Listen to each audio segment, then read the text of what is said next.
네 어머니 요양원 보냈는데 못 들었니?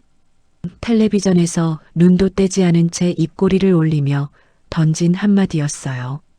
담낭 수술을 마치고 2달 만에 찾아간 친정.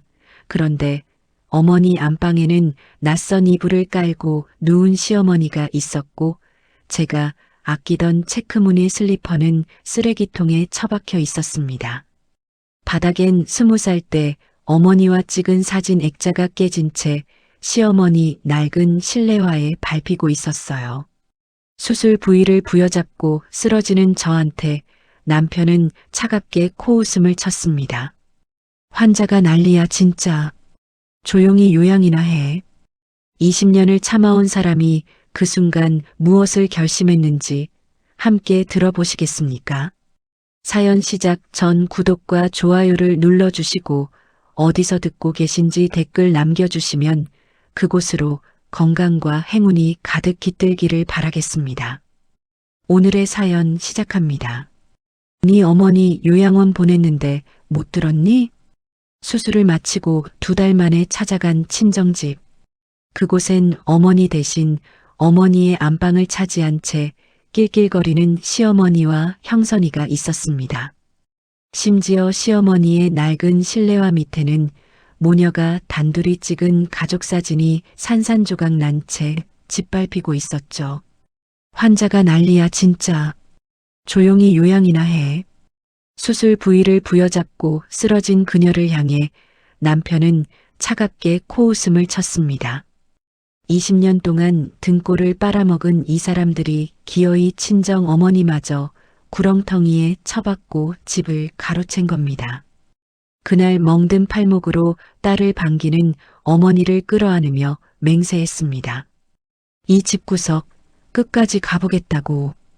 올해 47살이 된 가정주부의 이야기입니다. 아니, 이제는 전 가정주부라는 말이 맞겠습니다.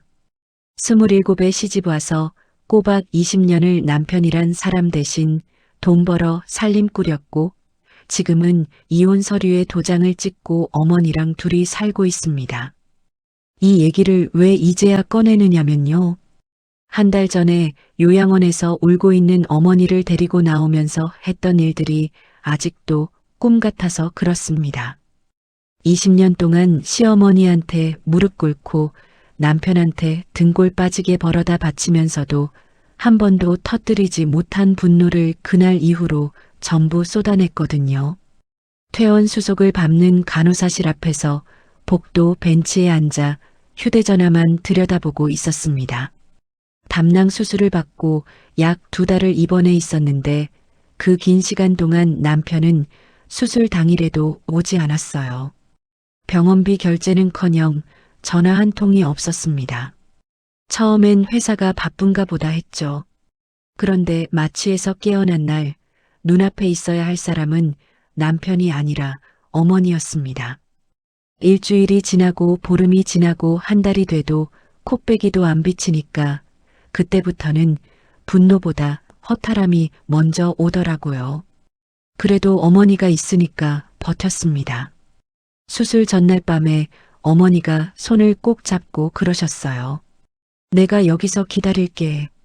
눈 뜨면 엄마 얼굴이 첫 번째야. 70이 넘어 허리 굽은 어머니가 그 말 한마디 해주셔서 전신마취에 들어가면서도 무섭지 않았습니다. 그런데 수술이 끝나고 눈을 떠보니 어머니가 없었어요. 수술 전날 밤에 분명 여기 계셨는데 처음 이틀은 몸이 너무 아파서 정신이 없었고 나흘째부터 전화를 걸었는데 꺼져 있었습니다. 나흘, 닷새, 일주일 매일 아침 눈 뜨자마자 어머니 번호를 누르는 게 일과가 됐는데 한 번도 연결이 안 되더라고요. 간호사한테 부탁해서 병원 전화로도 걸어봤습니다. 역시 꺼져 있었어요. 어머니가 쓰러지신 줄 알았습니다. 70이 넘어 혼자 사시는 분이 갑자기 연락이 끊기면 그런 생각밖에 안 들잖아요. 혹시 119도 늦은 거 아닌가 하는 생각이 따라왔습니다. 수술 부위 실밥도 안 뽑았는데 퇴원하겠다고 우겼더니 담당 의사가 최소 2주는 더 있어야 한다고 말렸습니다. 어쩔 수 없이 2주를 더 기다렸는데 그 2주 동안 매일 밤 천장을 보면서 어머니 전화번호를 30번씩 눌렀습니다. 한 번도 안 받았어요. 사실 그게 어제 오늘 일은 아니었습니다. 결혼하고 3년 만에 남편이 다니던 중소기업이 구조조정을 했는데 그때 승진 대상에서 밀려난 뒤로 20년째 만년 차장이었어요. 월급이 적으니 낮에는 회사 다니고 저녁엔 부업을 뛰었습니다. 새벽 4시 반에 나가는 생활을 10년 넘게 했어요. 그 생활을 버틸 수 있었던 건 작은 것들 때문이었습니다. 어느 해 겨울이었어요. 새벽에 나가려고 신발을 신는데 핸드폰에 문자가 하나 왔어요. 어머니였습니다. 추운데 핫팩 주머니에 넣어. 어젯밤에 사다 문 앞에 뒀다. 나가보니까 현관 바닥에 핫팩 2개가 봉지에 담겨 있었어요. 버스 막차가 끊긴 시간에 걸어서 오셨다는 걸 나중에야 알았습니다. 그 핫팩이 출근 내내 손 안에 있었어요. 그게 버팀목이었습니다. 참을 수 있었던 건 어머니 때문이에요. 어머니는 젊어서부터 남의 집 파출부 일을 하셨어요. 그 돈으로 딸 하나 키우신 분입니다. 시집 온 뒤로 힘들다는 티를 내면 어머니가 시장 통해서 고등어 한 손, 두부 한 모 사서 몰래 찾아오셨어요. 현관문 앞에 비닐봉지 걸어놓고 문자 하나 남기시는 거예요. 문에 찬 거 놔뒀다. 힘내. 그 비닐봉지 들고 신발장 앞에서 울었습니다. 한 번이 아니에요. 수십 번. 그 어머니가 2달 가까이 전화를 안 받고 있었어요. 그렇게 번 돈으로 형선이 전세 보증금 3,800만 원을 내줬고 남편이 투자한다, 뭐한다 가져간 돈만 해도 몇 천이 넘습니다. 한 번도 돌아온 적 없어요. 시어머니는 또 어떻고요? 명절마다 새벽 4시에 일어나 부엌 바닥에 쪼그려 앉아서 15인분 잡채에 전까지 부치고 있으면 거실 안락의자에 드러누워 텔레비전 보시다가 소리를 지르셨어요. 전 기름이 너무 많다. 국간이 싱겁다. 접시를 왜 이렇게 놓느냐? 그러다 손님 오면 자기가 다 차린 것처럼 상석에 앉으셨죠. 그래도 참았습니다. 퇴원 수속을 마치고 간호사실 앞 복도 벤치에 혼자 앉아 있었습니다. 퇴원 날 아침 간호사가 청구서를 내밀었어요. 690만 원. 남편 전화는 이미 포기한 상태였고 본인 카드로 긁었습니다. 결제하면서 웃음이 나오더라고요. 이 사람이 내 남편 맞나? 마누라가 수술받고 2달 가까이 입원해 있는데 병원비는커녕 과일 한 봉지 안 들고 왔으니까요. 영수증을 받아들고 병실로 돌아갔습니다. 2달 가까이 누웠던 침대가 이미 정리되어 있었어요. 시트가 팽팽하게 당겨진 빈 침대, 협탁 위에 칫솔 컵만 남아 있었습니다. 짐을 가방에 넣으면서 손이 굼뜨더라고요. 서두를 이유가 없었거든요. 나가도 아무도 없고 여기 있어도 아무도 없는 거였으니까. 병실 문을 잡아당기는데 손잡이가 차가웠습니다. 그 차가움이 이상하게 오래 남았어요. 퇴원 짐을 들고 병원 정문을 나서면서 택시를 잡았습니다. 기사님한테 주소를 불러주는데 목소리가 떨렸어요.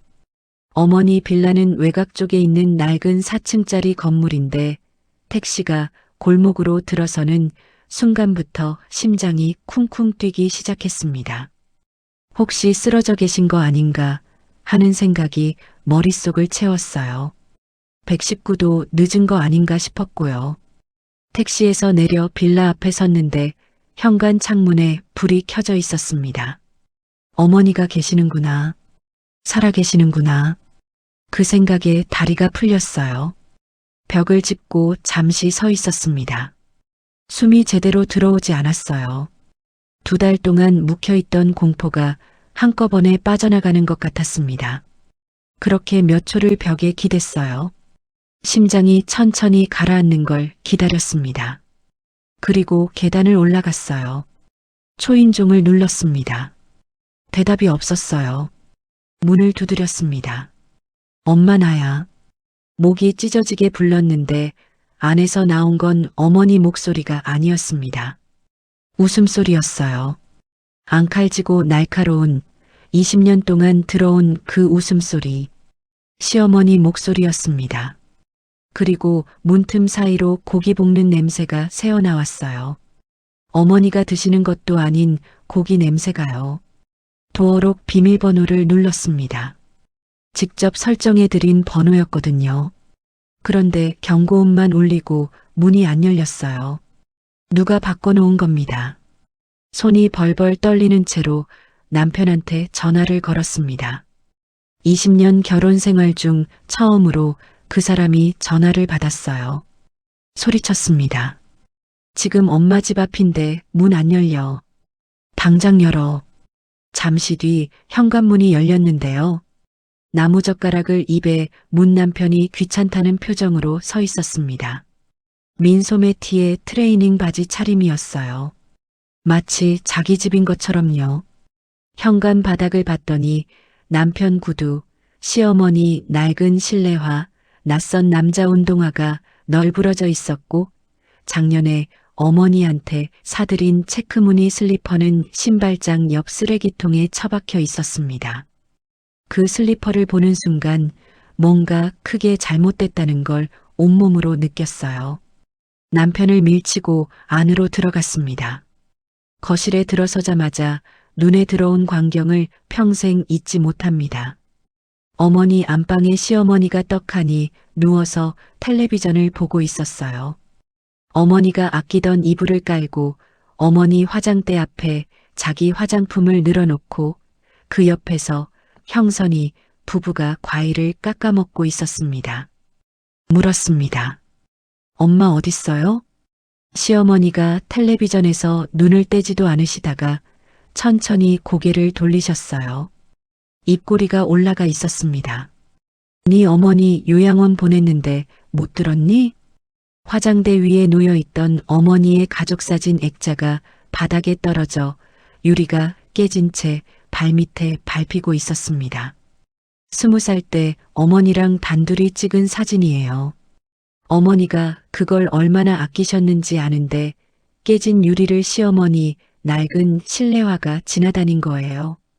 시어머니한테 달려들었습니다. 멱살을 잡으려고 손을 뻗었는데 남편이 뒤에서 어깨를 확 밀쳤어요. 수술 부위가 찢어지는 것 같았습니다. 바닥에 넘어질 뻔한 그녀한테 남편이 한 말, 그 말을 어떻게 잊겠어요. 환자가 난리야 진짜. 조용히 요양이나 해. 그 순간 시어머니가 혀를 한번 차면서 몸을 천천히 일으켜 앉으셨어요. 에휴, 시어머니 앞에서 행패야. 20년을 가르쳐도 안 되는 것. 여러분, 살다 보면 참아도 더는 버틸 수 없는 순간이 찾아올 때가 있죠. 20년을 꾹꾹 눌러 담아온 사람이 마침내 그 순간 앞에 서 있었습니다. 어떤 선택을 했을지 함께 들어보겠습니다. 바닥에 한 무릎을 짚은 채 남편의 주머니를 더듬었습니다. 주머니 안에서 명함 한 장이 잡혔어요. 요양원 이름과 주소가 찍힌 명함이었습니다. 그걸 움켜쥐고 현관으로 뛰쳐나갔어요. 계단을 내려가면서 수술 부위를 부여잡았는데 손바닥이 뜨거웠습니다. 뭔가 배어나오는 것 같았지만 확인할 여유도 없었어요. 택시를 다시 잡았습니다. 명함에 적힌 주소를 불러주고 뒷좌석에서 이를 악물었어요. 울면 안 된다고, 지금은 울 때가 아니라고 스스로한테 말했습니다. 그런데 눈물이 멈추지 않더라고요. 요양원은 시외로 한참 벗어난 외곽에 있었습니다. 택시가 멈추고 문을 여는 순간 소변 냄새 섞인 소독 냄새가 코를 찔렀어요. 좁은 복도를 지나면서 양쪽 병실을 힐끗힐끗 봤는데 거동 못하는 어르신들이 침대에 누워 천장만 보고 계셨습니다. 어머니가 여기 있었다고요? 멀쩡히 걸어 다니시던 분이 복도를 지나 다인실 안으로 들어갔습니다. 어딘가에서 신음소리가 났고 텔레비전 소리가 아무도 듣지 않는데 혼자 울고 있었어요. 구석 침대에 어머니가 앉아 계셨어요. 협탁엔 아무것도 없었습니다. 물컵 하나, 화장품 하나 없이 텅 빈 협탁이었어요. 침대 머리에 이름표도 없었어요. 작은 창문 하나로 들어오는 빛이 어머니 무릎 위에만 걸쳐 있었습니다. 그 자리에서 한 발짝도 움직이지 못했어요. 숨이 막혔습니다. 때가 탄 환자복을 입고 검푸른 멍이 든 팔목을 문지르며 허공을 보고 계셨습니다. 알던 어머니가 아니었어요. 2달 만에 10년은 더 늙어 보였습니다. 엄마 하고 부르자 어머니가 고개를 돌렸어요. 알아보시는데 3초쯤 걸렸습니다. 그리고 어머니의 굽은 손이 뺨을 더듬었어요. 손이 차가웠습니다. 이 외딴 다인실에서 2달을 혼자 앉아 계셨던 손이 뺨 위에 있었어요. 수술비는 잘 됐니? 그 한마디를 듣는 순간 어머니 무릎 앞에 무너졌습니다. 자기가 속아서 집을 빼앗긴 것도 요양원에 버려진 것도 모른 채 어머니의 첫 마디는 딸의 수술비 걱정이었어요.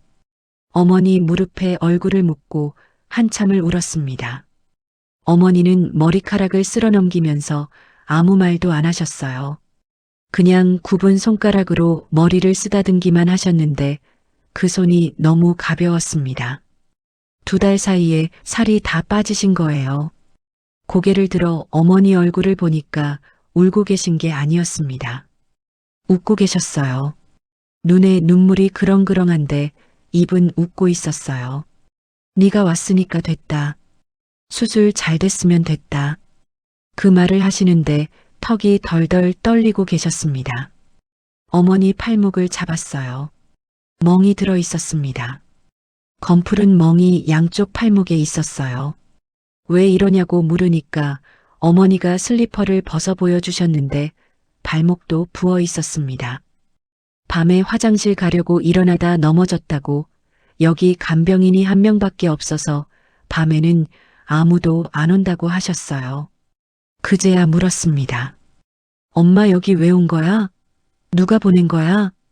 어머니 표정이 변했어요. 웃음기가 싹 사라지고 눈을 내리깔면서 이불깃을 만지작거리셨습니다. 한참을 말 못하시다가 떨리는 목소리로 하나씩 풀어놓으셨어요. 8주 전이었다고 합니다. 수술에 들어간 지 얼마 안 됐을 때 남편이 어머니 집을 찾아왔대요.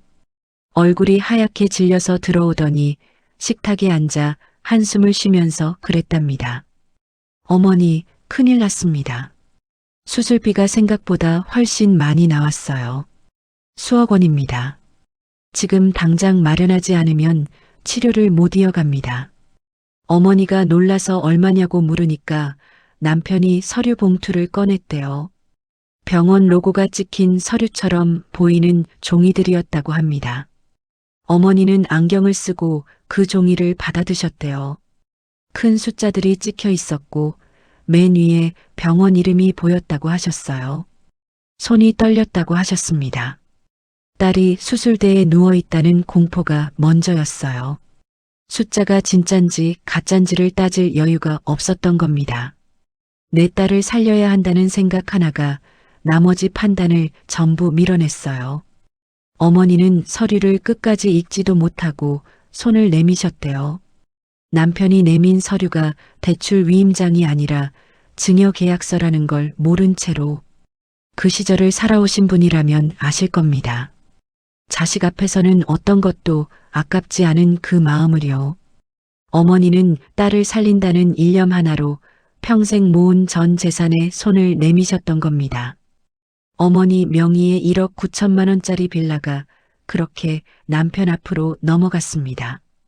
그리고 남편은 이틀 뒤에 다시 왔대요. 이번엔 요양원 팸플릿을 들고요.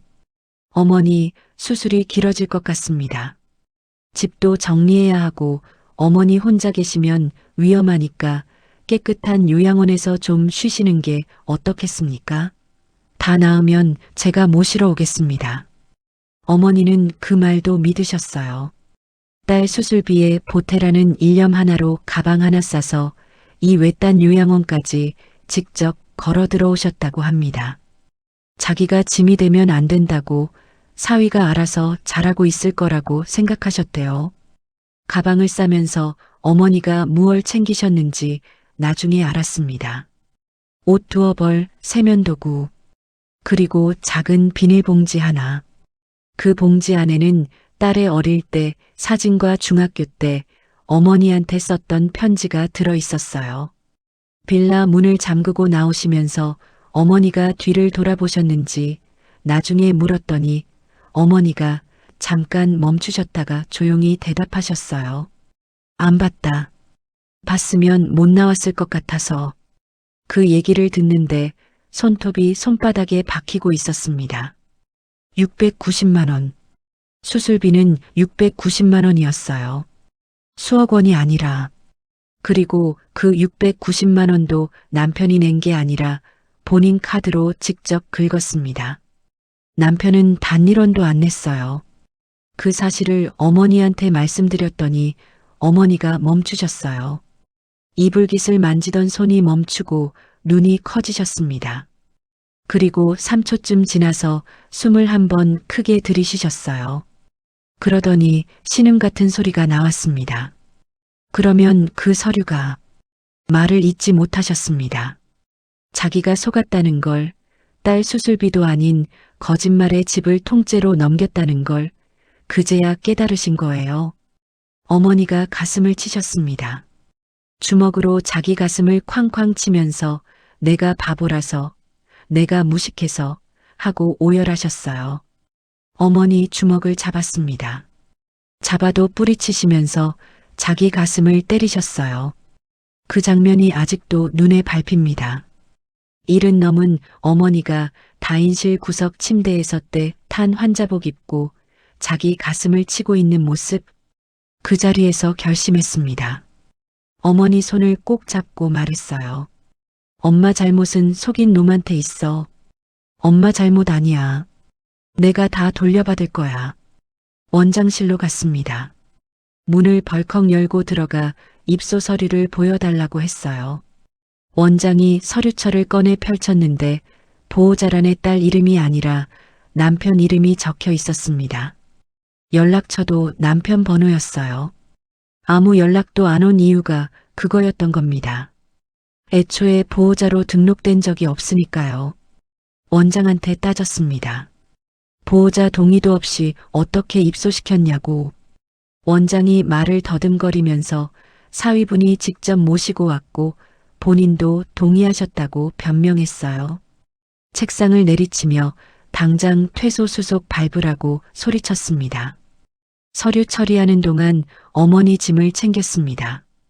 짐이라고 해봐야 옷 두어 벌, 세면도구, 그리고 작은 비닐봉지 하나가 전부였어요. 비닐봉지 안에 뭐가 있나 봤더니 어릴 때 사진 한 장이랑 중학교 때 어머니한테 쓴 편지가 접혀서 들어 있었습니다. 어머니가 요양원까지 그것만 챙겨오신 거예요. 그걸 보는데 눈물이 또 쏟아졌지만 이를 악물었습니다. 지금은 울 때가 아니야. 이 사람을 여기서 데리고 나가야 해. 어머니의 굽은 등을 부축해서 요양원 현관을 나섰습니다. 걸음이 느려서 거의 안다시피 했어요. 수술 부위가 당겨서 속으로 비명을 질렀는데 이를 꽉 깨물고 걸었습니다. 밖으로 나오니까 해가 지고 있었어요. 주차장에 서서 택시를 부르는데 어머니가 팔을 잡으며 그러셨어요. 집에 가면 안 되겠지? 자기 집에 시어머니가 들어앉아 있다는 걸 어머니도 이미 알고 계셨던 겁니다. 엄마, 내가 따로 마련해놨어. 걱정 마. 전날 밤에 인터넷으로 알아둔 외곽에 소형 오피스텔이 있었습니다. 보증금 630만 원에 월세 55만 원짜리 비상금 통장에서 뽑았어요. 남편이 모르는 통장이었습니다. 택시 안에서 어머니가 어깨에 기대셨어요. 어머니 머리카락에서 요양원 소독 냄새가 났습니다. 창밖을 보면서 속으로 계산하고 있었어요. 증여 사기, 등기 이전, 사문서 위조, 요양원 입소 경위. 남편이 어떤 짓을 했는지 하나씩 머릿속에 정리하고 있었습니다. 오피스텔에 어머니를 눕혀드리고 이불을 덮어드렸어요. 어머니가 금방 잠이 드셨습니다. 2달을 다인실에서 제대로 못 주무셨을 테니까요. 불을 끄고 거실 바닥에 앉았습니다. 어둠 속에서 휴대전화를 켜고 평소 알고 지내던 이혼 전문 변호사 번호를 찾았어요. 시간은 밤 11시가 넘었지만 내일까지 기다릴 수가 없었습니다. 어머니의 잠든 얼굴을 한번 보고 전화를 걸었습니다. 신호음이 3번 울리고 변호사가 받았어요. 떨리지 않는 목소리로 말했습니다. 선생님, 시간 되시면 내일 뵙겠습니다. 남편이 제 어머니를 속여서 집을 빼앗았습니다. 증거는 제가 다 가지고 있습니다. 전화를 끊고 다시 어둠 속에 앉아 있었어요. 분노가 천천히 올라오고 있었습니다. 뜨겁지 않았어요. 차가웠습니다. 이걸 어떻게 갚아줄까 하는 생각이 머릿속에서 아주 또렷하게 돌아가고 있었거든요. 그 차가운 분노가 잠들지 못하게 했습니다. 이틀을 꼬박 뜬 눈으로 보냈습니다. 이틀째 되는 날 새벽 결심이 섰습니다. 다시 친정집으로 들어가야 했어요. 남편하고 시어머니가 버티고 있는 그 집에요. 어머니한테는 며칠만 다녀온다고 했습니다. 어머니가 손을 붙잡으면서 가지 말라고 하셨어요. 그 인간들한테 또 맞으면 어떡해? 웃었습니다. 안 맞아. 내가 알아서 해. 웃는 얼굴 뒤로 이를 꽉 깨물고 있었지만요. 친정집 현관문을 열자마자 남편이 팔짱을 끼고 서 있었습니다. 그새 정신 좀 차렸어? 비아냥거리는 얼굴이었어요. 고개를 숙였습니다. 일부러요. 수술 후유증으로 머리가 좀 이상했다고, 어머니 걱정에 흥분해서 그랬다고 최대한 기어들어가는 목소리로 말했어요. 그리고 거실로 들어가 시어머니 앞에 무릎을 꿇었습니다. 어머님 죄송합니다. 앞으로 잘 모시겠습니다. 20년 시집살이를 하면 한 가지는 배우거든요. 이 사람들이 듣고 싶어 하는 말이 뭔지를요. 시어머니는 안락의자에 기대 앉은 채 콧방귀를 끼셨어요. 원래 며느리가 그래야지. 병원 갔다 온다고 까불더니 이제야 정신이 드나? 남편도 옆에서 거들먹거렸습니다. 앞으로 똑바로 해. 어머니 편하시게 모시고. 고개를 더 숙이면서 속으로 세고 있었어요. 작업실까지 복도 몇 걸음인지, 남편 서랍이 왼쪽인지 오른쪽인지, 노트북 비밀번호를 언제 바꿨는지. 그날부터 완벽한 며느리가 됐습니다. 아침마다 시어머니 밥상을 차려 올리고 남편 와이셔츠를 다려놓고 형선이한테 안부 전화까지 했어요. 시어머니가 홈쇼핑으로 또 뭘 시키셔도 웃으면서 택배를 받았습니다. 남편과 시어머니의 경계가 완전히 풀렸거든요. 셋째 날 밤이었습니다. 남편은 거실 안락의자에서 텔레비전을 보다 잠이 들었고 시어머니는 안방에서 코를 골고 계셨어요. 부엌에서 설거지를 하는 척 물소리를 내다가 수도꼭지를 잠그고 복도를 지나 작업실 문을 열었습니다. 남편 서랍은 잠겨 있었어요. 하지만 열쇠가 어디 있는지 알고 있었습니다. 서랍장 맨 윗칸 접힌 서류 더미 밑에 투명 테이프로 붙여놓은 작은 열쇠. 15년 전에 남편이 사업 자금 장부를 숨길 때 직접 찾아줬던 열쇠예요. 이 사람은 한번 정한 습관을 안 바꾸거든요. 서랍을 열었습니다. 첫 번째 칸에는 별것 없었어요. 두 번째 칸 밑바닥 낡은 서류 봉투가 있었습니다. 봉투를 여니까 어머니 인감이 찍힌 증여 계약서 사본이 나왔어요. 날짜를 보니 수술받고 닷새째 되는 날이었습니다. 마취에서 깨어나 집중치료실에서 혼자 천장을 보고 있을 때 남편은 어머니한테 거짓말을 하고 도장을 받고 있었던 거예요. 손이 떨렸지만 휴대전화를 꺼내 카메라를 켰습니다. 증여 계약서 앞면, 뒷면, 어머니 인감 부분을 확대해서 찍었어요. 그 아래에 등기 이전 서류도 있었습니다. 남편 이름으로 소유권 이전 등기가 완료된 날짜가 찍혀 있었어요. 어머니가 요양원에 들어간 바로 다음 날이었습니다. 한 장도 빠짐없이 찍었어요. 그때 복도에서 발소리가 들렸어요.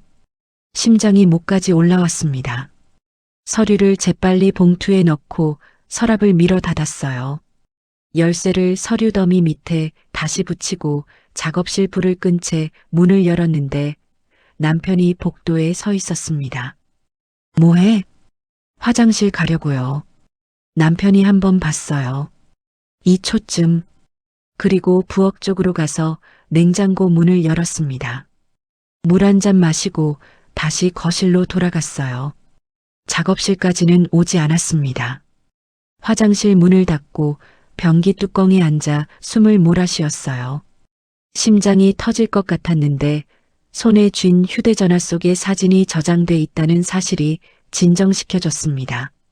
30분 뒤 남편이 다시 잠든 걸 확인하고 작업실로 돌아갔어요. 이번에는 노트북을 열었습니다. 비밀번호는 남편 생년 뒤에 숫자를 붙인 거예요.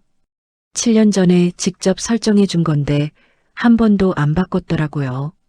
메일함을 열었습니다. 법무사한테 보낸 메일이 있었어요. 증여 등기 의뢰 내용이 고스란히 남아 있었습니다. 그것도 찍었어요. 그리고 한 가지 더 눈에 들어온 게 있었습니다. 바탕 화면에 엑셀 파일 하나가 있었어요. 회사 법인 카드 결제 내역이 정리된 파일이었습니다. 열어보니까 골프장, 백화점 명품 매장 결제, 룸살롱 영수증까지 있었어요. 순간 숨이 멈췄습니다. 4년치가 넘었어요. 회사 돈으로 개인 유흥을 한 겁니다. 찾으려던 것도 아니었는데 덤으로 나온 거예요. 천천히 스크롤을 내리면서 날짜 하나하나를 확인했습니다. 손 떨리는 걸 느꼈지만 멈추지 않았어요. 전부 찍었습니다. 여러분이라면 이 순간 어떤 선택을 하셨을까요? 20년을 참아온 사람이 손 안에 쥔 것들이 무엇인지 함께 확인해 보겠습니다. 마지막으로 안방 화장 서랍을 열었어요. 시어머니가 쓰시는 서랍이 돼 있었는데 구석에 본인 이름으로 된 마이너스 통장 카드가 있었습니다. 지난달에 이 카드로 홈쇼핑 결제가 250만 원치 찍힌 걸 문자로 확인했었는데 시어머니가 훔쳐 쓰신 거였어요. 그 문자 내역도 이미 캡처해서 저장해뒀습니다. 새벽 3시에 모든 작업을 끝내고 부엌으로 갔습니다. 물 한 잔을 마시면서 싱크대에 기대섰어요. 눈을 감고 천천히 꼽아봤습니다. 증여 계약서 사본, 등기 이전 서류, 법무사 메일, 법인 카드 유용 내역, 신용카드 도용 문자, 손가락이 5개에서 멈췄어요. 손의 떨림이 처음으로 가라앉고 있었습니다. 심장도 천천히, 아주 천천히 뛰기 시작했어요. 20년 동안 이 집에서 빼앗겼던 것들이야. 이제 내가 가져갈 차례야. 그 생각이 드는데 아무것도 걸리지 않았습니다. 다음 날 아침 시어머니 밥상을 차려 올리고 남편 와이셔츠를 다려서 옷걸이에 걸었어요. 남편이 출근하면서 현관에서 구두를 신더니 뒤도 안 돌아보고 나갔습니다. 시어머니는 안방에서 텔레비전을 켜셨어요. 가방 하나를 들고 조용히 현관을 나섰습니다. 변호사 사무실은 시내 빌딩 5층에 있었어요. 문을 열고 들어가 테이블 위에 촬영한 사진들을 출력해서 한 장씩 펼쳐 놓았습니다. 증여 계약서, 등기 서류, 법무사 메일, 법인 카드 영수증, 홈쇼핑 결제 내역. 변호사가 서류를 한 장씩 넘기면서 고개를 끄덕였어요. 다 보고 나서 말했습니다. 사기에 의한 증여 취소 소송 바로 들어갑시다. 동시에 남편 명의 자산 전부에 가압류 걸겠습니다. 물었어요. 부부 공동 통장에 1억 원 정도 있는데 그건 제가 옮겨도 됩니까? 변호사가 고개를 저었습니다. 지금 옮기시면 재산 은닉으로 잡힐 수 있습니다. 법적으로 묶어두는 게 안전합니다. 가압류 신청에 같이 넣겠습니다. 고개를 끄덕이고 마지막으로 법인 카드 영수증 사진들을 밀었습니다. 이건 남편 회사 법인 카드 유용 내역입니다. 이것도 쓸 수 있습니까? 변호사가 영수증을 훑어보더니 눈이 달라지더라고요. 이건 횡령입니다. 회사에서 고소하면 형사까지 가요. 의자 등받이에 기대 앉으면서 말했습니다. 다 걸어주세요. 하나도 빠짐없이. 변호사 사무실을 나와서 엘리베이터를 기다리는데 다리에 힘이 풀렸습니다. 벽을 짚고 서서 숨을 고르는데 수술 부위가 욱신거리면서 식은 땀이 등을 타고 흘렀어요. 이틀을 못 자고 제대로 먹지도 않고 뛰어다닌 몸이 한계를 보내고 있었습니다. 그래도 멈출 수 없었어요. 지금 멈추면 저 사람들이 또 무슨 짓을 할지 모르니까요. 일주일. 그 일주일을 버텨야 했어요. 남편과 시어머니 앞에서 아무것도 모르는 척 순한 며느리 연기를 이어가면서요. 다시 친정집으로 돌아갔습니다. 현관문을 열고 들어서니 시어머니가 거실 안락의자에서 전화를 하고 계셨어요. 목소리가 들떠 있었습니다. 통화 상대는 동네 경로당 사람인 것 같았어요. 이번 주말에 한번 와봐. 집이 넓어서 좋아. 고기 구워 먹자. 웃으시면서 통화를 끊으셨어요. 눈길도 안 주셨습니다. 부엌으로 들어가 저녁 준비를 시작했어요. 된장찌개 끓이고 생선 굽는데 어머니가 이 부엌에서 반찬 만들어 냉장고에 넣어 두시던 생각이 났습니다. 지금 이 냉장고 안에는 시어머니가 사다 놓은 한우갈비가 가득 차 있었어요. 친정 어머니는 요양원 다인실에서 식은 죽을 드셨을 텐데 이를 악물고 밥상을 차렸습니다. 저녁에 남편이 퇴근했어요. 밥상에 앉더니 반찬을 이것저것 뒤적이면서 한마디 했습니다. 고기는 없어? 시어머니가 옆에서 맞장을 치셨어요. 맨날 된장찌개야. 냉장고에 한우 있는데 왜 안 구워? 죄송합니다. 내일은 해드릴게요 하면서 고개를 숙였어요. 남편이 숟가락을 내려놓으며 한숨을 쉬었습니다.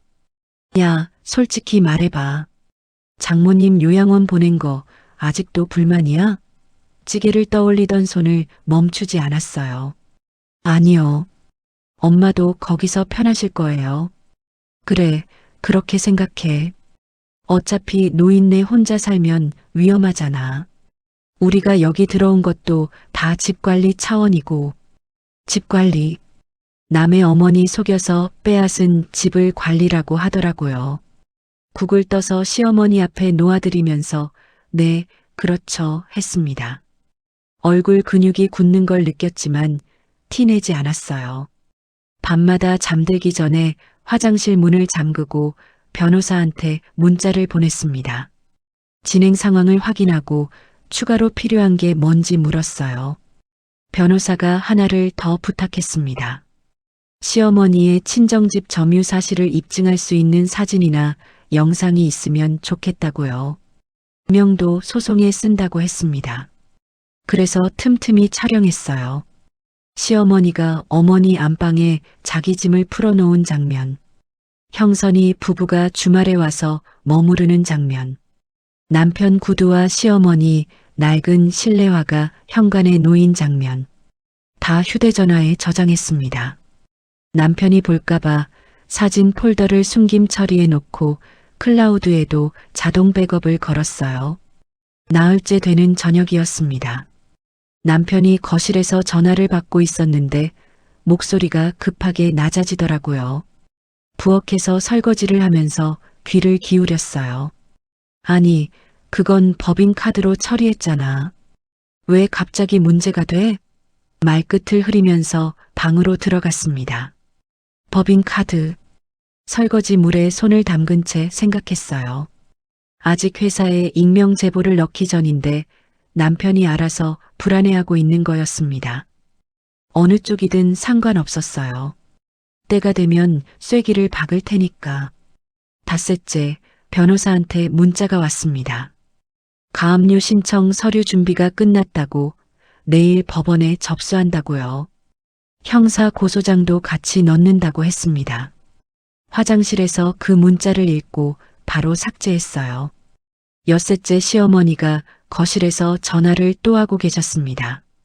이번에는 목소리가 더 크고 들떠 있었어요. 이번 주말에 집들이 하려고 고기 많이 사놨어. 친척들도 부를 거야. 돌아서서 말씀하셨습니다.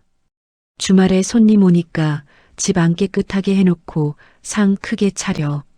집들이, 남의 어머니 집을 빼앗아 놓고 집들이를 한다고요? 네, 어머님 하고 대답했습니다. 그리고 부엌으로 돌아서면서 입꼬리가 올라가는 걸 느꼈어요. 잘 됐다 싶었거든요.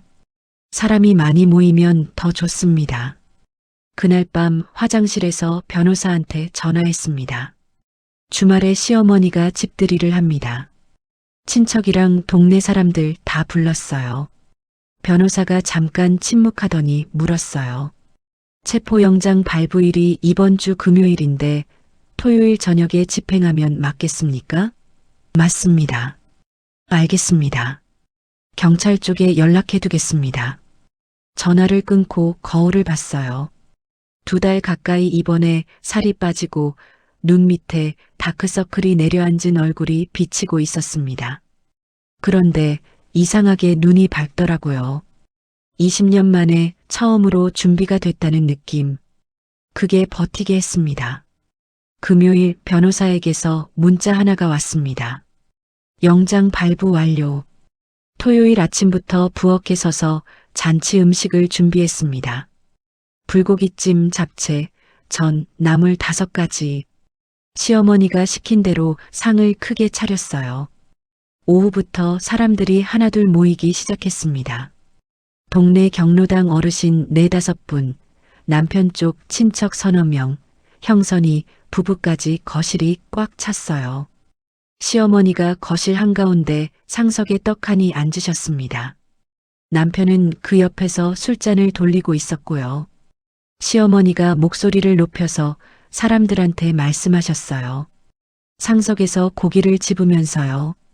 우리 며느리 친정 어미가 어차피 혼자 살기 힘드니까 요양원 가겠다고 해서 우리가 이 집을 물려받았어. 어차피 비어있으면 아깝잖아. 친척들이 그렇지 잘됐다 맞장구를 쳤고 시어머니는 더 목소리를 높이셨어요. 사람들이 고개를 끄덕이면서 잘됐다, 효도한다 하는 소리가 들렸습니다. 남편은 소주잔을 기울이며 흐뭇한 표정이었어요. 주방 구석에 서서 스마트폰을 들고 있었습니다. 녹화 버튼은 이미 눌러놓은 상태였어요. 시어머니의 말, 남편의 표정, 사람들 반응까지 전부 담기고 있었습니다. 이 상은 내가 차렸고, 이 집은 내가 열었고, 지금 이 시간도 내가 불렀다. 앞치마 끈을 한번 다시 메었습니다. 시계를 봤습니다. 저녁 8시 50분. 10분만 더. 9시 정각, 초인종이 울렸습니다. 남편이 소주잔을 내려놓으며 또 누구야 했고 시어머니는 들어오라 그래 하면서 불고기찜을 집고 계셨어요. 주방에서 앞치마를 벗지 않은 채 현관 쪽을 바라봤습니다. 남편이 현관문을 열었어요. 문 앞에 남자 둘이 서 있었습니다. 양복 차림의 한 명은 서류 봉투를 들고 있었어요. 경찰이었습니다. 한재원 씨 되십니까? 남편이 고개를 끄덕이자 앞에 선 경찰관이 영장을 펼쳤습니다. 사기 및 사문서 위조 혐의로 체포영장이 발부되었습니다. 동행해 주셔야 합니다. 거실이 조용해졌어요. 소주잔 내려놓는 소리, 젓가락 떨어지는 소리만 들렸습니다. 숨을 멈추고 있었어요. 남편의 얼굴이 실시간으로 변하더라고요.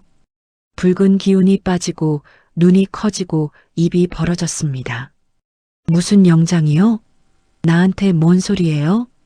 경찰관이 차분하게 피해 사실을 읽기 시작했습니다. 장모를 기망하여 부동산 증여 계약서를 작성하게 한 건, 인감과 신분증을 무단 사용하여 등기를 이전한 건, 한 줄 한 줄 읽힐 때마다 남편의 얼굴이 일그러졌어요. 거실에 있던 사람들이 웅성거리기 시작했습니다. 경로당 어르신 한 분이 체포영장이라니 이게 무슨 일이야? 하면서 자리에서 일어났고 친척들은 서로 눈을 마주치며 수군거렸어요. 시어머니가 상석에서 벌떡 일어나셨습니다. 이 사람들이 뭐야? 남의 집 잔치에 와서. 경찰관을 향해 손을 휘저으셨는데 목소리가 떨리고 있었어요. 얼굴이 하얗게 질려 있었거든요. 남편이 경찰관의 손을 뿌리치며 거실 안쪽으로 물러섰습니다. 잠깐만요. 이거 오해예요. 장모님이 동의하셨어요.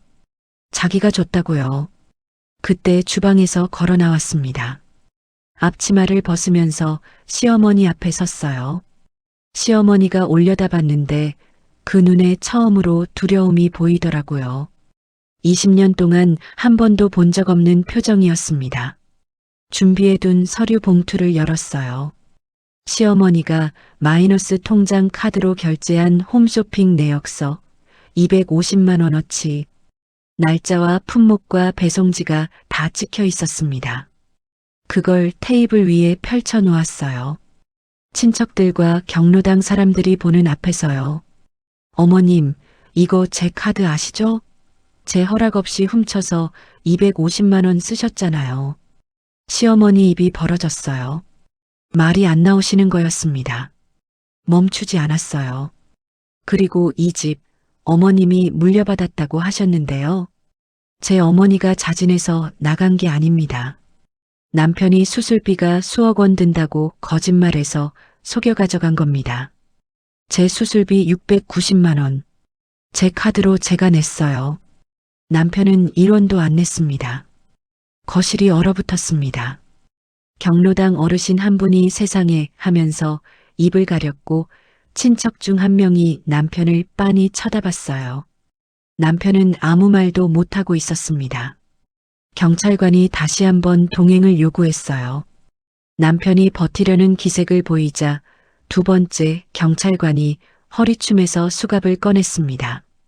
그 순간 남편이 무릎을 꿇었어요. 잔치상 한가운데에서 사람들이 보는 앞에서 바닥에 무릎을 대고 바지를 잡았습니다. 한 번만 봐줘. 제발 다 돌려줄게. 집도 돌려주고 장모님도 모셔올게. 한 번만. 20년 전에도 이 사람이 무릎을 꿇은 적이 있었어요. 사업 실패로 2천만 원 빚을 만들었을 때 앞에 꿇어 앉아서 한 번만 도와달라고 했었죠. 그때 봐줬습니다. 그 뒤로도 3번을 더 봐줬어요. 그리고 이 사람은 매번 같은 짓을 반복했습니다. 이번엔 안 봐줄 거야. 그 생각이 드는데 0.1초도 안 걸렸습니다. 남편의 손을 떼어냈어요. 손가락 하나하나 풀어서 옷에서 떼어낸 뒤 한 발짝 뒤로 물러서며 말했습니다. 당신들이 내 어머니한테 한 짓에 비하면 이건 시작이야. 경찰관이 남편의 팔을 잡았고 남편이 끌려가면서 소리를 질렀습니다. 무슨 말을 했는지는 기억이 안 나요. 듣고 싶지도 않았으니까요. 시어머니가 바닥에 주저앉아 아들 이름을 부르짖었고 형선이가 울면서 시어머니한테 매달렸습니다. 베란다로 나갔어요. 창문을 열고 아래를 내려다봤습니다. 주차장에 경찰차가 서 있었고 남편이 뒷좌석에 태워지고 있었어요. 고개를 숙인 채 차에 오르는 뒷모습이 보였습니다. 한참을 그 자리에 서 있었어요. 경찰차가 골목을 돌아 사라질 때까지요. 시원하냐고요? 아직이었습니다. 수술 후 제대로 쉬지 못한 몸이 말을 걸어왔어요. 수술 부위가 묵직하게 당겼고 손이 차가웠습니다. 베란다 난간을 두 손으로 잡고 서 있었는데 다리가 조금씩 풀리는 게 느껴졌어요. 2달 입원하고 이틀 뜬 눈으로 버티고 일주일을 연기하면서 여기까지 온 몸이었습니다. 끝난 게 아니라는 걸 알고 있었으니까요. 아직 해야 할 일이 남아 있었습니다. 그 시각 휴대전화에 문자가 하나 떴어요. 변호사였습니다. 가압류 인용 결정 나왔습니다. 남편 명의 부동산, 등기, 주식계좌, 부부 공동 통장 잔액 1억 원 전부 동결. 문자를 3번 읽었어요. 글자 하나하나 확인하듯이요. 베란다에서 돌아서니 거실은 난장판이었습니다. 엎어진 잔치상 위로 불고기찜 국물이 흐르고 과일 접시가 깨져 있었어요. 시어머니가 바닥에 앉아 헛소리처럼 중얼거리고 계셨고 형선이 부부는 멍하니 서 있었습니다. 그 사이를 지나 현관으로 향했어요. 신발을 신으면서 시어머니를 돌아봤습니다. 20년 동안 무릎을 꿇렸던 사람이 바닥에 앉아 있는 모습을 처음이자 마지막으로 내려다봤어요. 아무 말도 하지 않았습니다. 문을 닫고 나왔어요. 계단을 내려가면서 어머니한테 전화를 걸었습니다. 3번 울리고 어머니가 받으셨어요. 엄마 나야. 끝났어. 목소리가 떨려서 짧게밖에 못했어요. 어머니가 전화기 너머로 울음을 터뜨리셨습니다. 같이 울었습니다. 계단 중간에 주저앉아서 한참을 울었어요. 그런데 이상하게 이 눈물은 아프지 않았습니다. 뜬 눈으로 밤을 보냈어요. 잠들 수가 없었습니다. 오피스텔로 가서 어머니 옆에 눕기는 했는데 천장을 보면서 머릿속이 돌아가고 있었어요. 남은 것들, 해야 할 것들. 잠이 올 리가 없었습니다. 월요일 아침 변호사가 준비해둔 익명 제보서를 남편 회사 감사팀에 발송했습니다. 법인 카드 유용 영수증 사본 수십 장을 첨부했어요. 골프장, 백화점 명품 매장, 룸살롱. 4년치가 넘는 내역이었습니다. 오후에 변호사한테 연락이 왔어요. 감사팀이 즉시 남편 컴퓨터와 장부를 압수했다고요. 유치장에 있던 남편은 그날 저녁 회사로부터 해고 통보를 받았습니다. 20년 만년 차장이 하루아침에 정가자의 실직자가 된 거예요. 그날 밤 시어머니한테서 전화가 왔습니다. 첫 마디가 욕이었어요. 이 독한 것, 네가 사람이가? 그러다 목소리가 갈라지면서 애원으로 바뀌더라고요. 재원이가 잘못했으면 내가 대신 빌게. 고소 좀 취하해라. 응. 어머니가 이렇게 부탁하잖아. 통화 녹음을 켠 상태로 듣고만 있었습니다. 시어머니가 한참을 울고 소리 지르고 사정하셨어요. 다 녹음되고 있었습니다. 마지막에 한마디만 했어요. 어머님, 그 말씀 제 어머니한테 하셔야 하는 거 아닙니까? 전화를 끊었습니다. 그 뒤 변호사가 사기에 의한 증여 취소 소송을 법원에 접수했어요. 동시에 남편 명의로 넘어간 친정집 등기에 처분 금지 가처분을 걸었습니다. 이제 남편이 그 집을 팔거나 담보로 잡거나 아무것도 못하게 된 거예요. 그리고 명도 소송. 이게 제일 중요했습니다. 시어머니와 형선이 부부가 어머니 집을 불법으로 점유하고 있으니 나가라는 판결을 받아야 했어요. 변호사가 소장을 준비하면서 촬영해둔 사진과 영상을 전부 증거로 첨부했습니다. 시어머니가 안방을 차지하고 누워있는 장면, 형선이 부부가 주말마다 묵고 간 흔적, 현관에 널브러진 신발들, 그리고 집들이 날 시어머니가 친정 어미가 요양원 가겠다고 해서 물려받았다고 떠벌리던 녹화 영상까지요. 여러분, 이렇게 긴 싸움을 혼자서 버텨온 사람이 있었습니다. 수술 자리도 아물지 않은 몸으로 잠 한숨 못 자면서 웃는 얼굴로 상을 차리면서요. 지금 이 사람 곁에서 함께 응원해 보겠습니다. 몇 달이 걸렸습니다. 그 시간 동안 어머니와 오피스텔에서 지냈어요. 좁았지만 괜찮았습니다. 어머니가 조금씩 살이 붙으시는 게 보였거든요. 요양원에서 나온 직후에는 밤마다 잠꼬대를 하셨어요. 도장 안 찍어, 안 찍는다고. 그 소리를 들을 때마다 이불 속에서 주먹을 쥐었습니다. 그 사이 법원에서 명도 소송 판결이 나왔어요. 원고 승소. 시어머니와 형선이 부부는 친정집에서 나가야 한다는 판결이었습니다. 강제 집행일은 판결 후 2주 뒤로 잡혔어요. 그날 아침 법원 집행관과 함께 친정집으로 갔습니다. 집행관이 현관문을 두드렸어요. 안에서 시어머니 목소리가 들렸습니다. 안 나가. 절대 안 나가. 집행관이 도어록을 해제하고 문을 열었습니다. 시어머니가 거실 한가운데 버티고 앉아 계셨어요. 양손으로 안락의자 팔걸이를 붙잡고 못 나간다고 악을 쓰셨습니다. 형선이가 옆에서 울면서 오빠한테 전화해 볼게 잠깐만 하고 있었는데 오빠는 유치장에 있으니 전화를 받을 리가 없었죠. 집행관이 정해진 절차대로 시어머니의 짐을 현관 밖으로 내놓기 시작했습니다. 옷가지, 이불, 화장품, 홈쇼핑에서 시킨 건강식품 박스들. 하나씩 복도로 나올 때마다 시어머니가 소리를 질렀어요. 20년 동안 들어온 그 앙칼진 목소리가 이제는 갈라지고 떨리고 있었습니다. 마지막으로 집행관이 도어록을 교체했어요. 새 열쇠 2개를 손에 쥐어줬습니다. 시어머니는 복도 짐 더미 앞에 주저앉아 땅바닥을 치며 울었어요. 동네 사람 몇 명이 계단 아래에서 올려다보고 있었는데 아무도 다가오지 않았습니다. 집들이 때 잘됐다고 맞장구 치던 사람들이에요. 이제는 시선이 싸늘했습니다. 형선이가 달려왔어요. 울면서 팔을 잡았습니다. 언니, 엄마 갈 데가 없어. 제발 한 달만 더 있게 해줘. 형선이의 손을 떼어내며 말했습니다. 전세 보증금 3,800만 원 내가 내줬잖아. 그 집에 가. 형선이 얼굴이 일그러지더라고요. 그 전셋돈도 이미 다 쓰고 없다는 걸 표정만 봐도 알 수 있었습니다.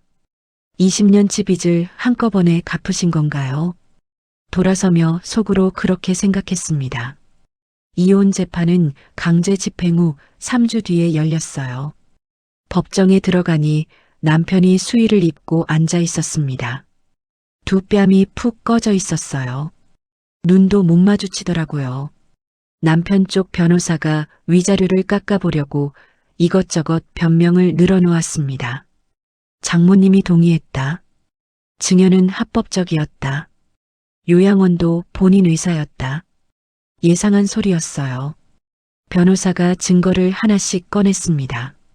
증여 계약서 사본, 남편이 법무사에게 보낸 메일, 요양원 입소 서류 보호자란에 적힌 남편 이름, 집들이, 날, 시어머니 녹화 영상, 카드 도용 내역, 법인 카드 횡령 자료.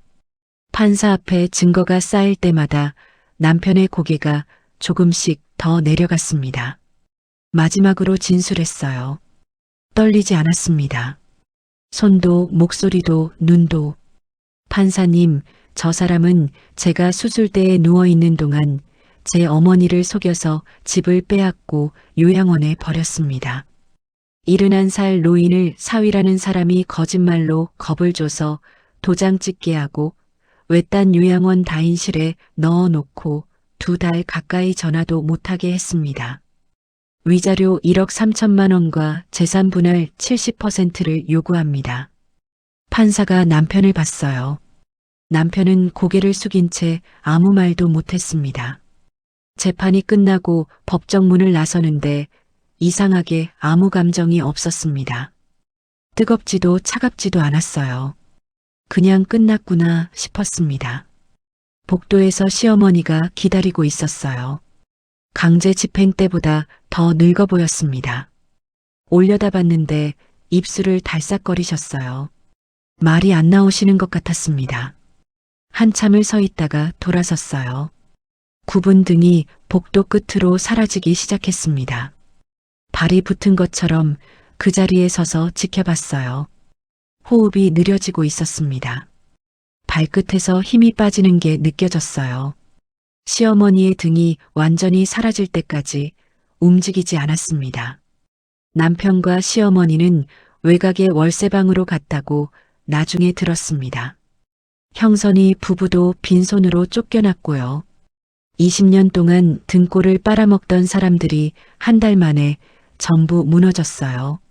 시원하냐고 물으시면 시원하지 않다고는 못하겠습니다. 하지만 그보다 먼저 든 감정은 허탈함이었어요. 이걸 왜 20년이나 걸려서 한 건지 잠시 이 마음을 함께 느껴보겠습니다. 20년을 참아온 사람이 모든 걸 끝내고 나서 느낀 건 통쾌함이 아니라 허탈함이었다고 합니다. 살다 보면 그런 순간이 있죠. 다 이겼는데도 마음이 가볍지 않은 그 순간이요. 모든 게 끝나고 첫 번째 주말이었습니다. 친정집 빌라 앞에 어머니와 나란히 섰어요. 청소업체를 불러서 사흘간 구석구석 다 닦아냈거든요. 시어머니가 쓰던 이불, 남편 구두가 놓였던 신발장, 형선이가 과일 깎아먹던 거실 바닥까지 그 사람들 흔적을 하나도 남기지 않았습니다. 소독약으로 닦고 커튼 다 빨고 벽지까지 새로 했어요. 현관 도어록 비밀번호를 눌렀습니다. 새로 설정한 번호예요. 문이 열리자 햇살이 거실 바닥에 길게 깔려 있었어요. 창문을 전부 열어놔서 바람이 불어오고 있었습니다. 어머니가 현관에서 멈추셨어요. 신발을 신지도 않고 문턱에 서서 거실을 바라보고 계셨습니다. 손끝이 문틀을 가만히 짚고 있었어요. 입술이 떨리고 있었습니다. 한참을 그렇게 서 계시다가 한 발짝 들어오셨어요.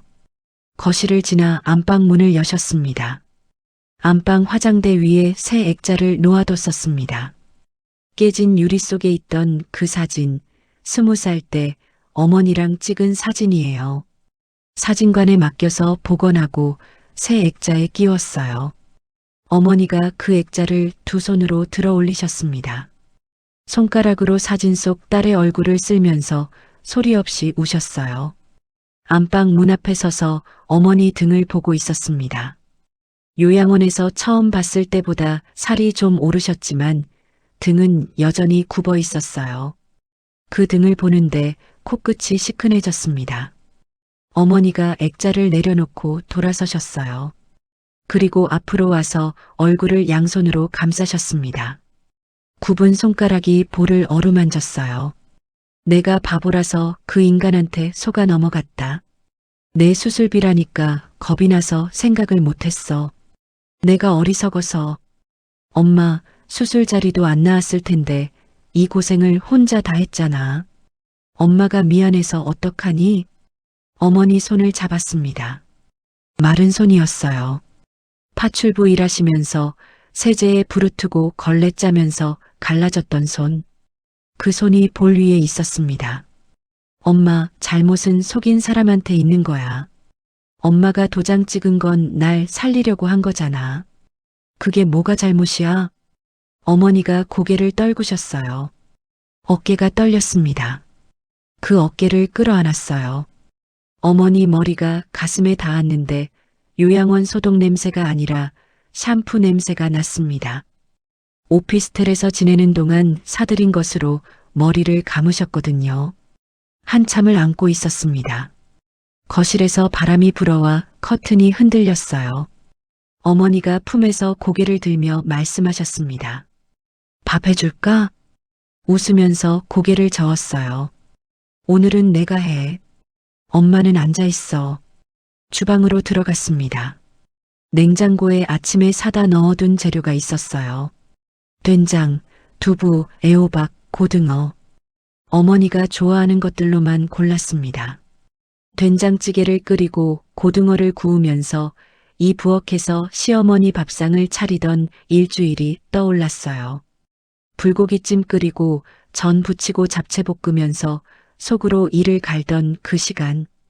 같은 부엌인데 지금은 전혀 달랐습니다. 냄비에서 된장찌개가 보글보글 끓는 소리가 이렇게 편안하게 들린 적이 있었나 싶었어요.